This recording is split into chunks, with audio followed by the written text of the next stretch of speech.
Il y a un autre bouquin qui s'appelle ici le chemin de la cour.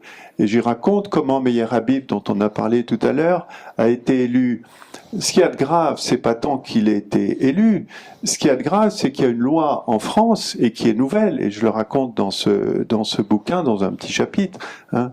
Eh bien, cette loi, depuis 2010, c'est une loi par laquelle il y a obligatoirement un Israélien député à l'Assemblée nationale française, parce qu'il y a eu la création d'une circonscription électorale spéciale où les Israéliens sont majoritaires. Et donc, quand la campagne pour les députés français se passe, vous avez une campagne en hébreu qui se passe auprès de ceux qui ont une arrière-grand-mère qui était française et qui vivent en Israël, qui ne parlent pas un mot de français, et vous avez Monsieur Netanyahou qui donne des interviews en hébreu avec Meyer Habib en hébreu pour expliquer à ceux qui ont quelques passés historiques du côté de la France l'importance d'aller voter, car c'est capital d'avoir un député israélien au Parlement français, et il remplit son rôle avec beaucoup de médiocrité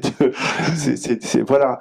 Donc le plus grave, c'est la loi qui a été faite. Vous voyez, ça a été constitué pour ça. Vous avez Saint-Marin, le Saint-Siège qui sont dans la même circonscription. Vous voyez, donc c'est vraiment cousu de fil blanc.